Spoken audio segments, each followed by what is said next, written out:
Hello everyone, and welcome to this conference hosted by MS Focus, the Multiple Sclerosis Foundation. I'm your host, Chris Payne, editor for MS Focus, and I'm joined by Dr. Theodore Brown, who will be talking to us about exercise in MS, keeping fit at home. After the presentation from Dr. Brown, we'll open it up for your questions and comments. Now I'm delighted to introduce our speaker, Dr. Theodore Brown. Dr. Brown is a board-certified member of the American Board of Physical Medicine and Rehabilitation. He is the Director of Neurorehabilitation at MS Center at Evergreen Hospital Medical Center in Kirkland, Washington. His clinical emphasis is on maximizing function and mobility for patients with MS. His research interests are in symptomatic treatment and rehabilitation interventions for MS. He received his MD at Harvard, followed by internship and PM&R residency at the University of Washington, a Master of Public Health at UC Berkeley, and a fellowship in the multiple sclerosis at University of Washington. He has numerous publications on MS and is an editor of the International Journal for MS Care.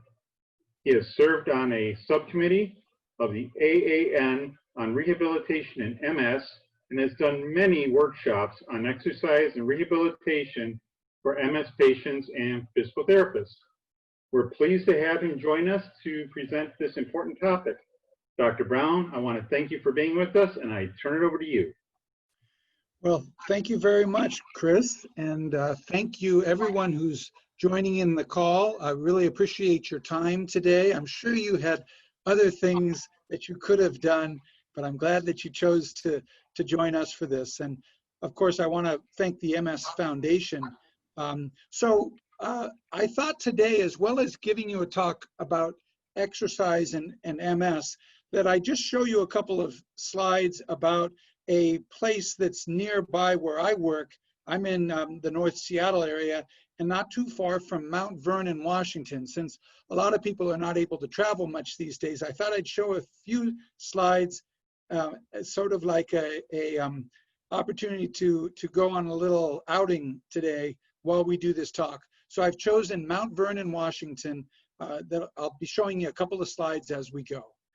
Next slide, please.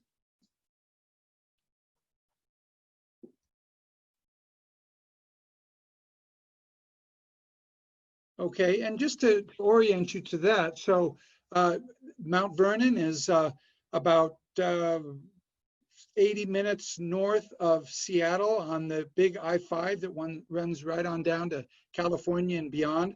And Mount Vernon's famous for the tulips that it has every year, growing tulips, and they have a big tulip festival, which you can see there. And that's Mount Baker peeking over the mountains, the Cascade Mountain Range there, which you can see all the time from Mount Vernon, unless it's too cloudy.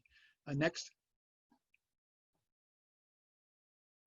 And just want to tell you a little bit about where I work. So I'm at a community hospital. It's called Evergreen Health. We're in Kirkland, Washington.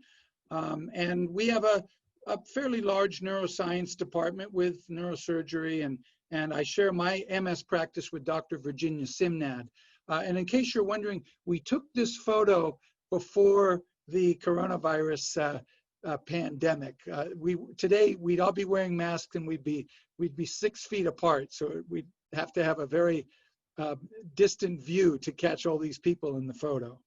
Next, please.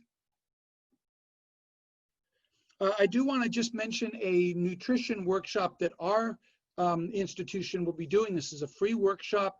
It's entitled Food for the Brain. We've been doing this annually, and registration is through our center. We will have an online workshop, but the way to register would be to call that number 425-899-3000.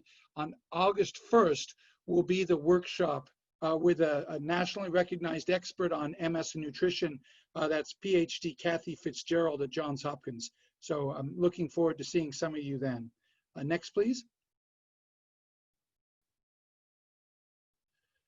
So today, what I will talk about is what's new with MS very briefly, and then really focus on some general ideas, concepts about exercise in MS, the pros, the cons, how to structure an exercise program, and then talk a little bit at the end about exercising at home, since a lot of people are not getting out very much right now. Next, please.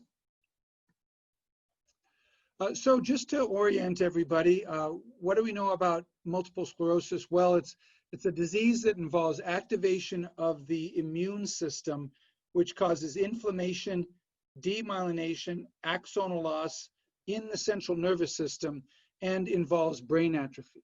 It only involves the central nervous system, meaning the brain stem, including the optic nerves and the spinal cord. It does not involve the peripheral nerves or the nerves of the heart in general. Next. So the sort of the epidemiology of who gets it, well, we know that the peak onset for men and women is in the early 30s, that it's females predominant over males, about 3 to 1, that whites are more commonly afflicted relative to other races, that it's a progressive disease, that we have no cure yet, although we're working on that. It's characterized by transient disabilities and deficits, otherwise known as relapses in most cases, but not in all cases. And over time, people acquire sustained disability and often persistent cognitive difficulties. Next, please. So just in this context of what's going on in our world right now with the coronavirus, and I believe that the MS Foundation has other talks going on to address this, but I just want to have 2 slides just to make one point. Multiple sclerosis is driven by inflammatory trafficking into the central nervous system. So there are inflammatory cells that enter the central nervous system responding to signals, and then activate and release inflammatory molecules that then bring in other inflammatory cells into the central nervous system, which causes damage to the myelin-producing cells called the oligodendrocytes and the neurons themselves. MS does not, however, weaken the immune response to infections. So that's very important for us to keep in mind now when we do have this epidemic going on, a viral epidemic, and we're concerned about infections. Now, there are, of course, exceptions. When someone has advanced multiple sclerosis, they may have certain disabilities or difficulties that make them prone to infections, such as having an indwelling catheter or having an impaired respiratory system because of difficulty breathing. And then often people will have comorbidities which increase their risk for infection. And then there are some of the MS medications that do have immunosuppressive effects. So there are exceptions, but the underlying disease, multiple sclerosis itself, does not increase someone's susceptibility to infection with coronavirus, just the disease itself. So simplistically, next slide. And next. So in MS, the immune system is dysfunctional and it's causing damage to the central nervous system. Next. However, it's not a two-way street, that the disease in the central nervous system by itself is not driving dysfunction and immunosuppression involving the immune system. Okay, so there's a whole interesting topic that we could go into about MS and the coronavirus and what does it mean. But my one point today is just that I want people to understand that the disease MS itself does not fundamentally increase someone's risk to infection, whether it be bacterial or viral infection. Next slide, please. So now we'll kind of fly away from that topic towards exercise. These are snow geese, which have quite a migration every year, and one of their stops is Mount Vernon on their way south. Or in this case, I think it's this time of year it would be on their way north. Next slide, please. And this is just a farm in Mount Vernon. You can see Mount Baker in the background there, and you see all of these snow geese here clustering, and obviously they're not practicing social distancing, so they better fly off and go up to Canada or wherever they're going to. But it's quite a sight if you're ever around in it's about mid-April where these snow geese come and land by the tens of thousands on their way up north. Next slide, please. So now there's a lot involved in steps to wellness in multiple sclerosis. Exercise is part of it, but I've just listed some of the big items here. So first, work with your doctor or your nurse practitioner, whoever it is who's caring for you regarding your multiple sclerosis. If they're prescribing medications, either take those medications or discuss why you don't want to take those medications with your healthcare provider. Secondly, for most patients, we want them to either be taking a vitamin D supplement or to have sufficient vitamin D. We don't like low vitamin D levels with multiple sclerosis. Third is exercise, something that everyone needs. Fourth is keeping emotional wellness. And I think exercise can contribute to that, but it's really important to have a healthy attitude and to manage depression and anxiety. Fifth, don't smoke.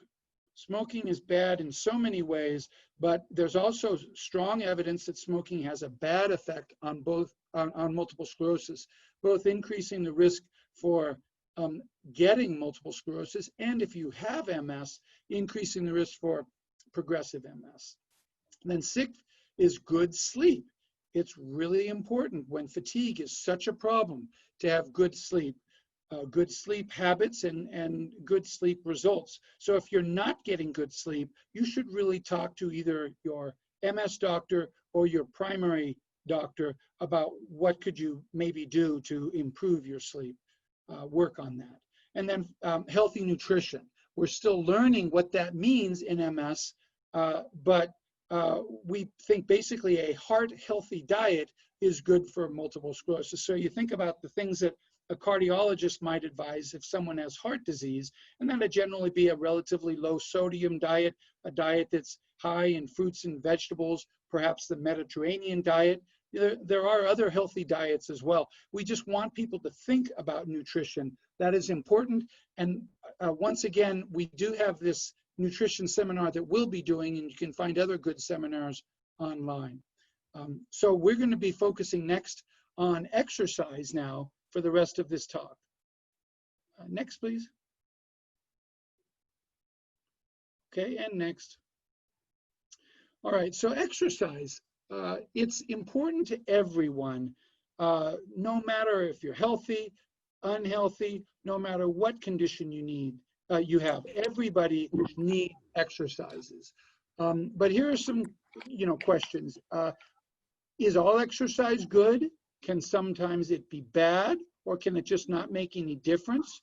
So we'll talk a little bit about the benefits of exercise, and then we'll talk about what works best. Is there a preferred way to exercise?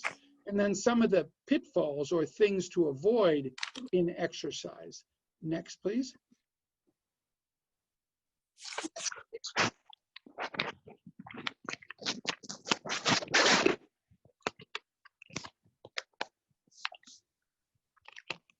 Okay, so yeah, let's try cons. This one's kind of loading a little bit slowly. So pros and cons of exercise. Well, I wanted to start with pros, but let's start with cons. Okay, so cons.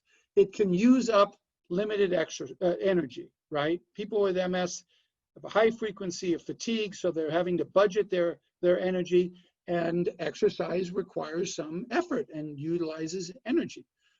It can predispose someone to overheating, and it can possibly be detrimental if done wrong. And usually that means, high intensity exercise that's not very sustainable.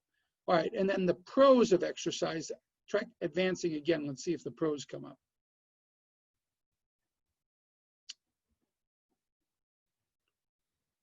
Go ahead and just advance.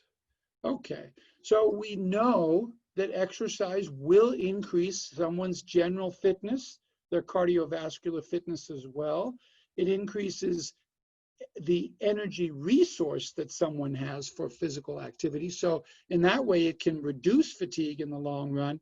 And by exercising regularly, you can help to avoid overheating through weight reduction, through actually conditioning yourself. Conditioned athletes are able to sweat more effectively than non-conditioned people. And then there are a few appropriate precautions with exercise that we'll get into further. Next. Oh yeah, and exercise can be fun. It's supposed to be fun. We want to make it fun. If it's not fun, people tend to give it up. So let's always try to make exercise fun. And next. So we can break the benefits of exercise into short-term and long-term. Short-term means that in just a period of weeks, you can see these results. You can see, by doing a regular exercise program within weeks, reduce stress and tension, improved feelings, self-esteem and confidence, and improved flexibility. Next. And then long-term benefits, there's a host of things. So that means doing it more than a couple of weeks. But we see reduced fatigue levels, increased endurance, increased strength, flexibility, balance, cardiovascular fitness, reduced cardiovascular risk, improved mood, improved weight, and increased participation in activities. Next.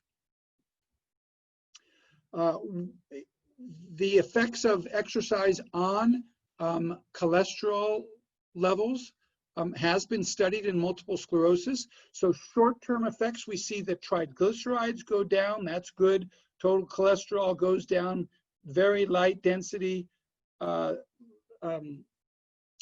lipids go down, and the body fat percentage all go down. And then long-term effects, which means we exercise longer, we can see LDL cholesterol, which is another bad agent, go down, HDL, which is the good cholesterol, go up, and reduction in body weight and body mass index.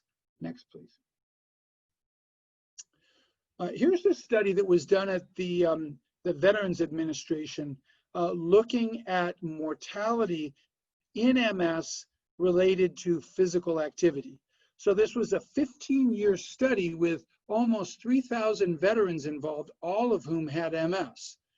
They looked at some baseline characteristics, and then they looked after 15 years to see how many had died and what associations they could find. So after 15 years, they found 1,500 of the vets had died, and they found that higher level of baseline physical activity was associated with lower mortality. If you were exercising 1 to 2 times per week, then your risk reduction was lower by about 30%. So we have the relative risk was only 60% of what it would have been for the non-exercises. And then if exercising at least 3 times per week, that risk of mortality was about half at 15 years. So that's pretty important research that's done directly in MS of the effects of exercise. Next, please.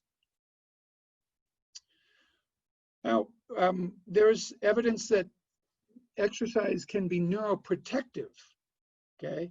And this has been looked at more in other conditions, not so much in MS, but we're trying to get there, these neuroprotective effects, okay? So here's a study that was done in healthy people in the United Kingdom born in 1936. So this study only enrolled people born in 1936, and they had 691 entries who were age 70. And they did a cross-sectional MRI. They just took these nearly 700 people, age 70, looked at everyone's MRI, and then they looked to see what their background physical activity was. and they found that higher levels of physical activity were associated with larger brain gray matter volume. That the gray matter is where the neuron cell bodies are, and it's very important to cognitive function. They found less brain atrophy as well. So both of those are good findings showing that higher level of physical activity was associated with less impact of aging on the healthy brain. And next, please. So that's in healthy older people, but we have similar findings in other conditions, and we're getting there with MS. Alzheimer's would be the one where we have the most evidence of the protective effects of exercise, and I think I'll come back to that. Now, how might exercise promote neuroprotection? Well, when we exercise, we get a spike of certain growth factors. These are nerve growth factors. Brain-derived nerve factor, or BDNF, is one of those, which spikes with exercise. And then also, exercise will cause a release of neurohormones, including endorphins. And you probably have heard of endorphins, that they are associated with pleasure and sort of our natural opioids that can make people feel relief from pain. These endorphins are produced with exercise. And it appears that endorphins have a healthy effect on brain function as well. Next, please.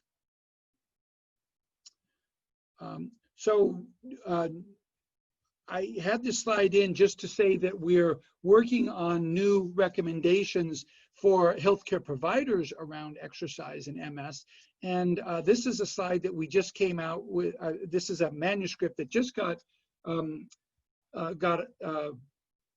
approved, and it came out that a group of us have made some recommendations around exercise, which is for clinicians managing people with MS. And next slide. So how do we start designing an exercise program for someone with MS? If I see someone in my clinic, well, first I'm going to ask some questions. I want to know, what exercises did a person do in the past? What exercise equipment does he or she have at home? What do they have access to? Do they have access to some exercise somewhere else? What do they enjoy? It's easier to get someone to exercise in a way that they enjoy than in a way that's no fun. We like to have in-home and outdoor exercise options. A lot more these days, people are doing in-home because at least where the state that I'm in, the gyms are still closed at this point.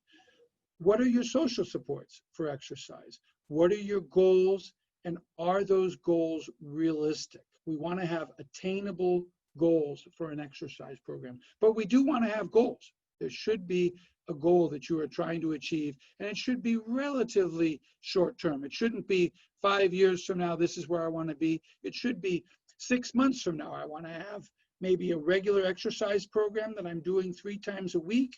I'm doing it for at least 45 minutes. I'm consistent, and maybe you might set a couple of specific targets. If it's walking, how far you can walk, or how quickly you can walk that distance, and on, depending on what exercise you're doing. Next, please. So everybody starts at a different fitness level. Some people are really fit. They're trained athletes before they get multiple sclerosis, and some people are, have a poor exercise history and have never been exercising, and might have chronic other conditions that impact their exercise abilities as well. So we have to take that into mind as the person's prior history, and then that helps us to figure out what the best form of exercise is going to be for this person. Next, please. But the bottom line is that, next, please, the best exercise for everybody is going to address goals. So we want to have appropriate goals. And next, it's going to be manageable. You can have a great exercise program, but if you don't do it, then it's not a great exercise program. It has to be manageable, feasible. Next, please. That can mean doing it alone. It could be with a partner or a pet, or it could be with a fitness trainer or in a classroom. Next. And that classroom could be virtual, of course. Indoor or outdoors, we like to have both options. You know, when the weather's good, you're doing it outdoors. We just here in Washington State were told just yesterday that we can now start exercising outdoors without wearing a mask. Before that, it was unclear whether we needed to. Now each state's different. I don't want to tell you what the recommendations are where you are, but that's where we're at now in Washington State. And then try to make that exercise fun. If it's fun, it gets done. And next. So for aerobic exercise, you know, generally that means that you're doing something where you're getting your heart rate up, you're breathing a little bit fast. That's rhythmic exercise primarily. Unfortunately, the dancing is probably not going to be an option for too many people, although maybe just you and your partner could do it right now. You know, there's a lot of aerobic exercise that someone can do in their house or just in their neighborhood, such as stationary cycle or a treadmill, for example. Next, please. Balance exercises. So many people with MS have impaired balance, and that really can be improved by working on it with various, you know, here on this slide, we've got Tai Chi. We have, I think the guy's doing a yoga pose. I think the woman is doing sort of a ballet kind of pose. And at least she looks like she could do ballet down there in the left corner. And then on the right upper is someone who's using a video fitness board, like I think that's a Wii Fit board for making it fun. And next, please. For flexibility, you know, any aerobic exercise is going to involve contracting and relaxing muscles in a rhythmic fashion. So aerobic exercise will improve flexibility. Yoga's excellent, Tai Chi is good, and then stretching is really good. And if you can't stretch yourself, then try to get someone who can assist you with a stretching program. Next, please. So yoga, you know, where do you go with that? Well, there's hundreds of websites and YouTube-based videos. I want to throw in our website. So this is open access at Evergreen Health, where I work. If you click on the link that I'm showing now, that will open up a series of yoga videos for people with MS from a MS yoga instructor. And each video is about 8 minutes long, and they include yoga for balance, yoga for flexibility, yoga for relaxation, and a few more. Just an idea around yoga. But yoga, I think, is good for flexibility, for balance, for strengthening, and kind of good for relaxation as well. Next, please. All right, so endurance exercises. Here, we're doing a little bit less intense exercise, repetitive exercise. It could be jogging, it could be walking, it could be a stationary cycle, it could be swimming or water aerobics, anything like that. Next, please. Then strengthening exercises. So once upon a time, we thought it was best to avoid strengthening exercises with MS. That is until it was really studied. And when people studied strengthening exercises, they found that people with MS can do strengthening exercises, not a problem, and actually get pretty good results with that. Next slide, please. So with strengthening, we're doing some sort of progressive resistive exercises. So that might be using TheraBand, that stretchy band that we saw on the last slide, or it might be with dumbbells or some other weighted object that is. So for people with MS, if they have a significant amount of disability, especially balance problems or some weakness, let's say they have a weak arm or a weak leg or both legs are weak, I like to get physical therapy involved in crafting a strengthening program. I think it's good to get some outside help. But generally, we want to start with a warm-up for each muscle group, low weights with more repetitions. And that means that we keep the weight to about 40 to 50% of the maximum amount that you could lift one time. So if the maximum amount that you could do an arm curl with would be 30 pounds, let's say, you might do your repetitive exercises with 15 pounds, for example. But again, I think it's good to get a physical therapist to help you craft a progressive resistance strengthening program. Stop the session if you're becoming fatigued, and maybe you need to back off a little bit, and then avoid overheating. Now at the bottom I say resistance training does not affect aerobic capacity, but it improves muscle mass, which carries a lot of benefit. When you increase your muscle mass, you're stronger. You're also increasing your metabolic weight, or excuse me, your metabolic rate, which makes it easier for people to keep their weight under control. Because there are limits to what strength training can do and limits to what aerobic training can do, combining the two may be most beneficial. Next slide, please. In fact, the sort of North American experts around exercise and MS, these are exercise physiologists and some MS clinicians, got together a few years ago and published these guidelines for adults with multiple sclerosis. And you can see in their recommendations, they wrote, to achieve important fitness benefits for adults with MS who have mild to moderate disability, they need at least 30 minutes of moderate intensity aerobic activity 2 times per week and strength training exercises for major muscle groups 2 times a week. So they're calling for combining aerobic exercise and strength training, which I think is great. Combination training. Next slide, please. So here's one study that looked at that. So this was a combination of swimming and resistance training, and the resistance training involved those stretchy bands with various exercises, strengthening of different muscle groups. So it was a randomized controlled study. It was done in Finland, actually. Water aerobics, 30 minutes once a week for 3 weeks. Circuit resistance training, 10 exercises, 2 sets, twice a week for 3 weeks.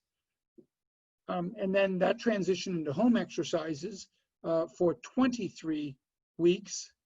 And what they found was increased walking speed, increased arm strength, and very good adherence to the program. Only 4% of the people dropped out from that trial, which is outstanding to get that sort of consistency.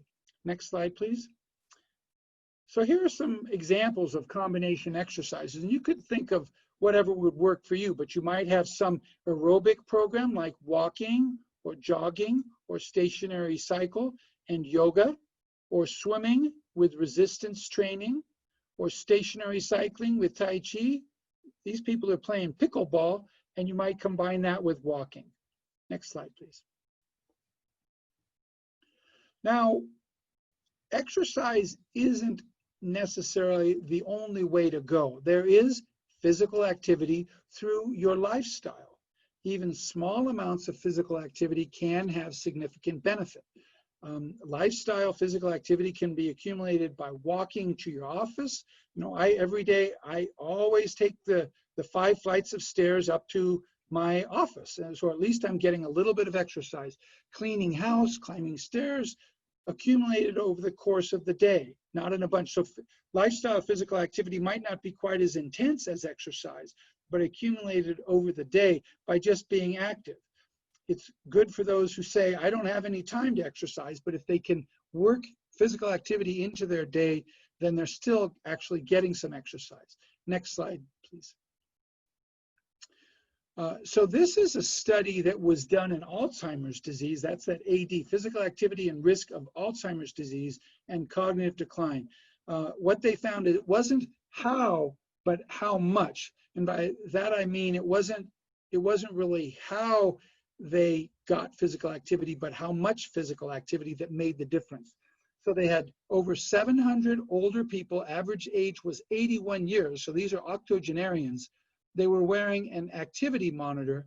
They followed them for 4 years, and they just monitored how they did. And they found that people with higher physical activity had lowered risk of Alzheimer's disease, okay?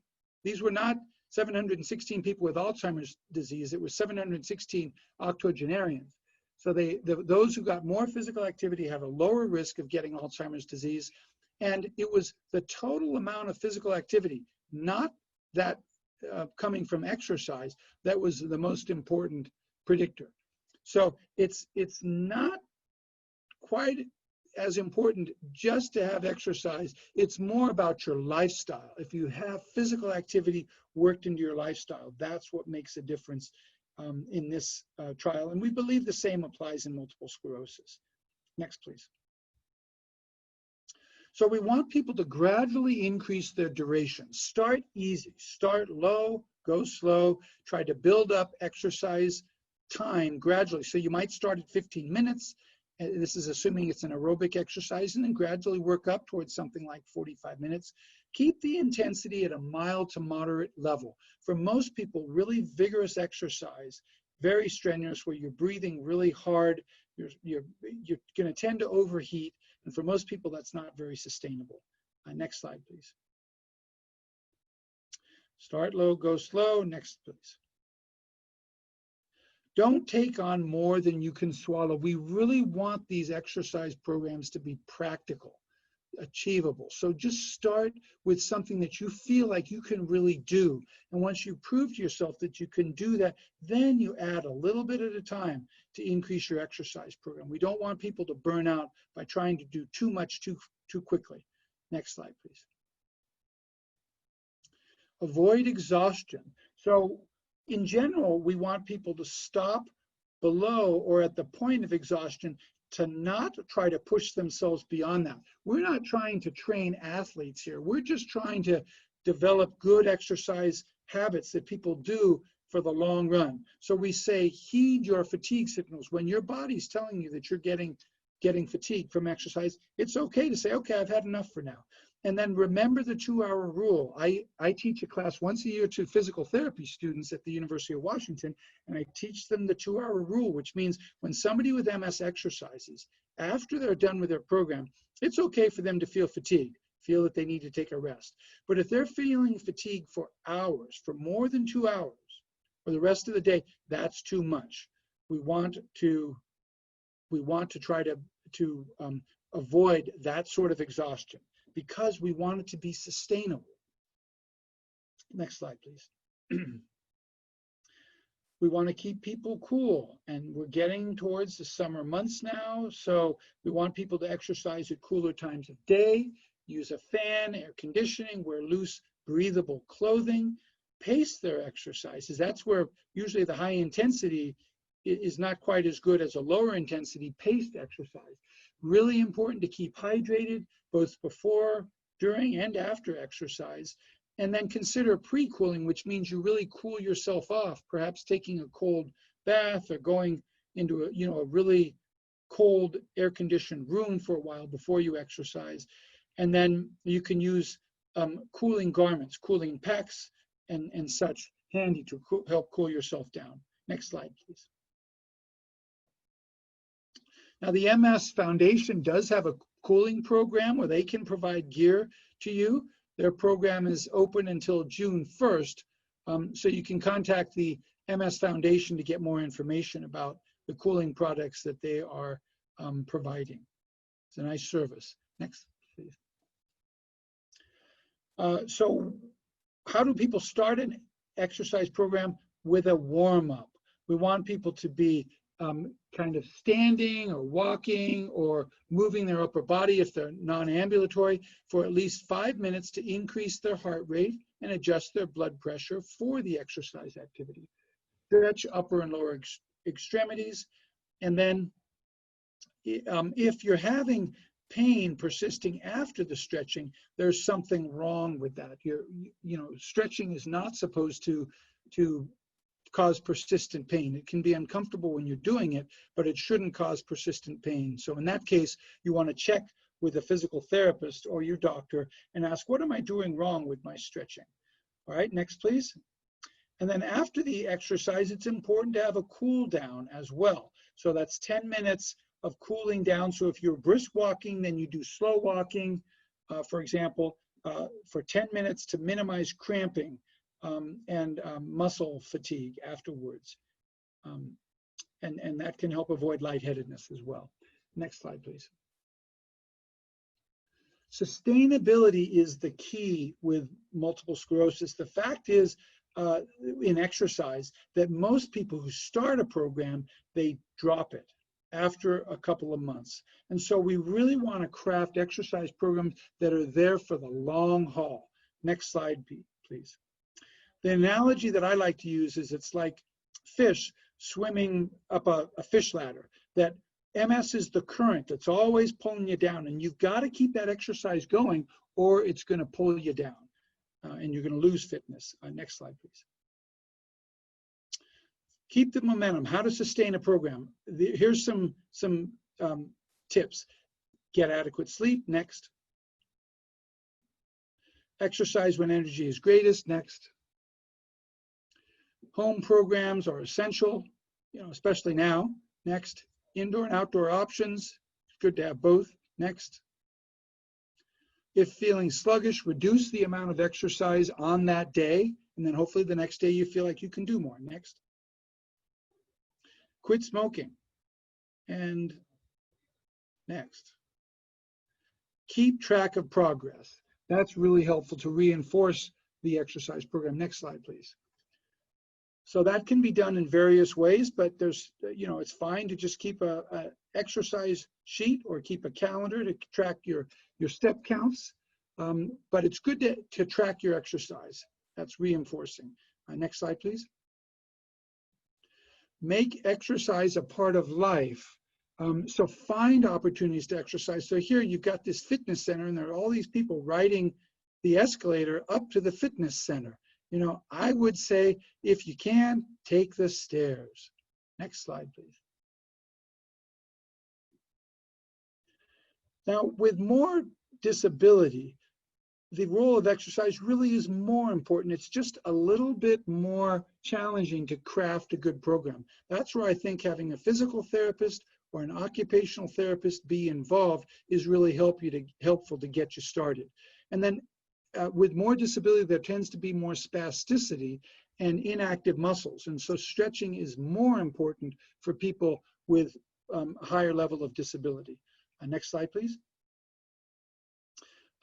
Stretching means working on the larger muscle groups primarily. Here are key muscle groups: hamstrings, quadriceps, inner thighs, calves, chest, proximal arms, the shoulders, pectoral muscles. These are the ones that we want to be stretching. And if you, I'm going to be giving some websites that have some stretching programs. Next, please.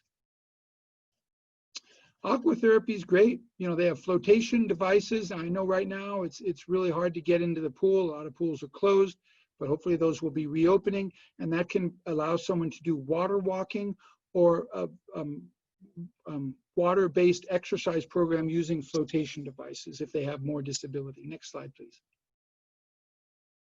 Standing platforms. So if you're not able to walk or you're not able to stand on your own, there are platforms that can bring you up to standings where you can stay for 20 minutes or so to get some good weight bearing through your legs. It's good for your heart. It helps reduce spasticity. It's good for your bones. Next slide, please.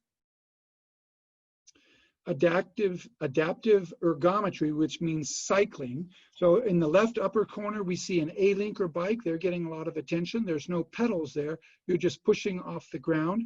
On the lower left, we have a motorized cycle machine that's for arms and legs. So it'll help you do the range of motion, the pedaling effect. And then on the right is a woman who's doing outdoor cycling using her arm controlled pedal device, and she will go for miles and miles in that. Next, please. Breathing exercises.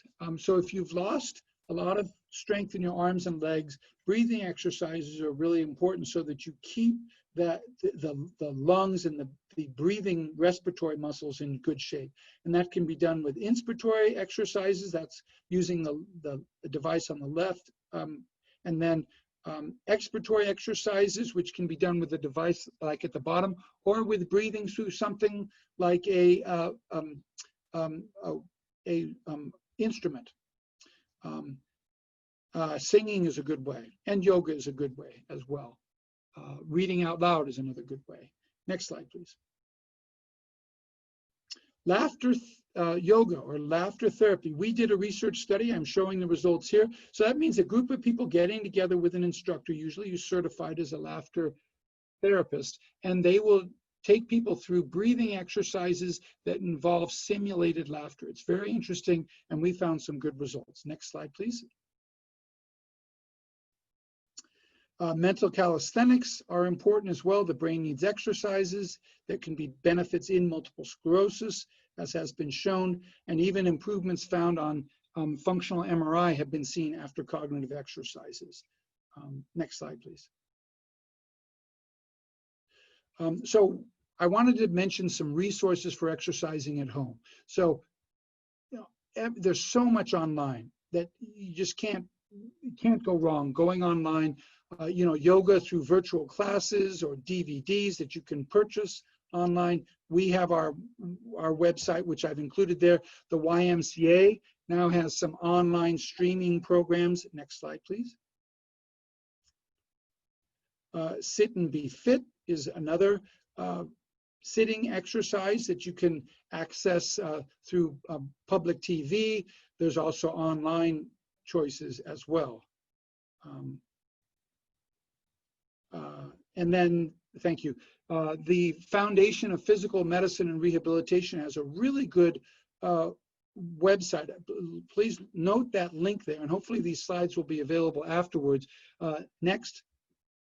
So I would just want to show that they have home exercises, including stretching exercises. So if you click on that link, you'll get several different sheets of stretching exercises for those muscle groups that I talked about earlier. Next, please. And then they have several videos. They have 38 videos of home workouts, and you could choose one that worked for you. Next. And then they also have specific links for people with MS, which you can see at the bottom. So recall that website. Next, please. And then next, please. I want to just mention physical therapy exercises. By that, I mean, a lot of you may have seen a physical therapist and they probably gave you exercises to do. So refer back to those handouts that you got from the physical therapist, because they're probably still relevant. And you could always go back to the PT to get a new updated set of exercises. Next, please.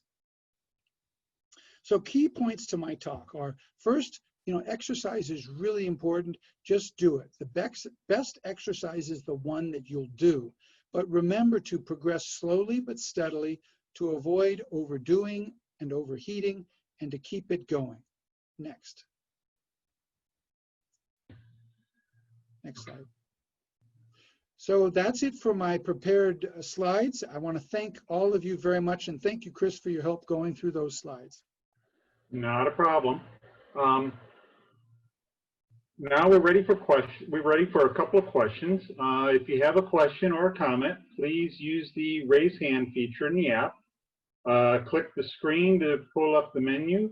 Select more. That's the icon with the 3 dots, and click raise hand. Well, while we're waiting to see if there are any questions, let me start out with a question for you. What would you say constitutes the most fundamental barrier to engaging in regular exercise? Well, I think it's sort of inertia, that it's really hard to get people started. And once you get them started and make it a part of their daily lifestyle, it's sustainable. That's why I think let's really just be very practical, very simple, very modest in what our initial goals are. It's just getting that person up off the couch.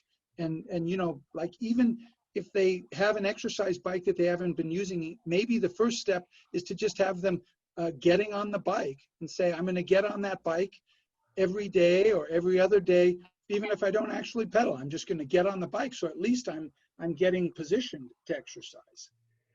We have a question here from Jackie. Um, Jackie, you're on.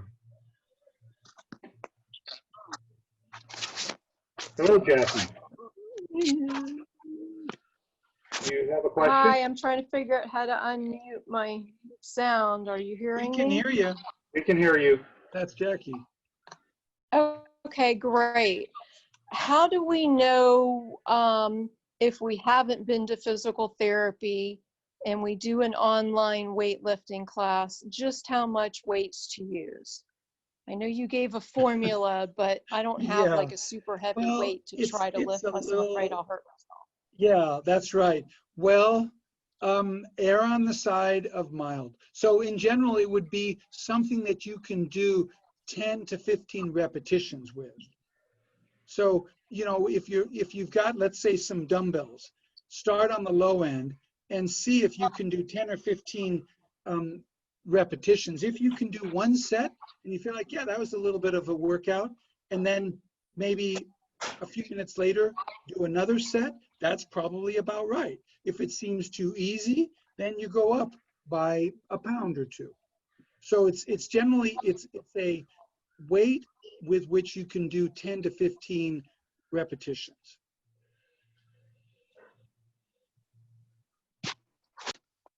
Thank you very much. Thank you very much, Jackie.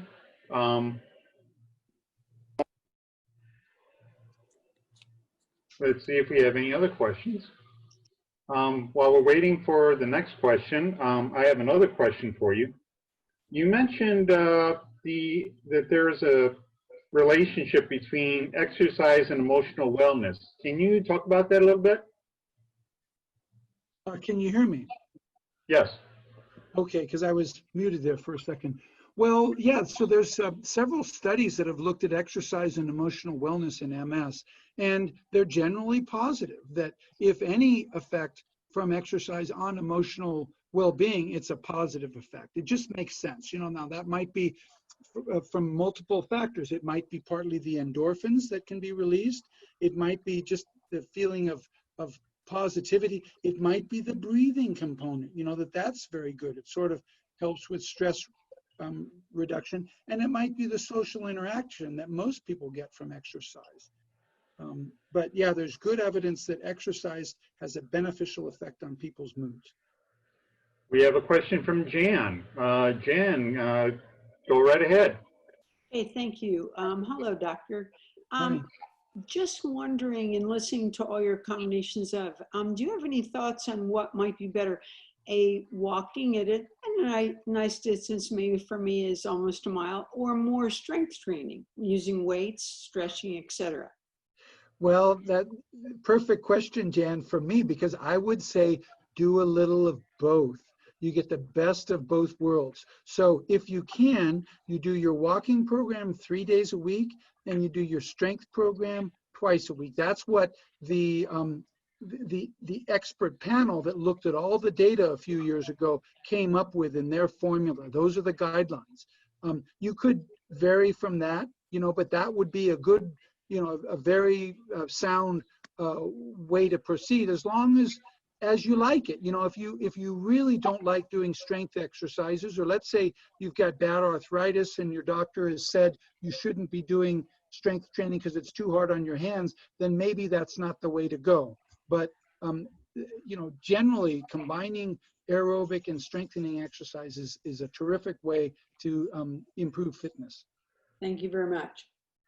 And Chris, I've got to mention, I'm going to have a patient in a few minutes, so I probably can only have time for maybe one more question. Very good. I understand. Well, we do have one more question in chat, and I'm just jumping in here. The question was, how many times a week do we need to exercise? Well, the research would tell us that a minimum of 3 times a week and probably 5 days per week is preferred. The US national guidelines that come from our government have gradually increased. They used to be 3 times a week, and now they're 5 times a week. So for most people, we want moderate intensity exercise 5 times a week. That should be the goal. But let's remember that there's also there's exercise benefits out of just physical activity. So it doesn't necessarily need to be exercise all the time. It could be that you're standing and you're washing your dishes for 15 minutes, and that's some exercise. Or taking the stairs, you know, is exercise. So you can break it up as well. But ideally 5 times a week would be good. That's all the time we have for now. If you missed any part of this teleconference, it will be replayed on msfocusradio.org and available on demand on our MS Focus SoundCloud page or our YouTube page. Remember to follow MS Focus on Facebook, Twitter, and Instagram for times and access information. Our next teleconference will be Thursday, May 14th at 4 p.m. Eastern, where our speaker will be Dr. Augusto Miravalli, and the topic will be brain health. Our sincere thanks to our attendees for your participation, and especially to our speaker, Dr. Theodore Brown. And we thank you so much for the time you spent to prepare and share this information with us. Thank you very much.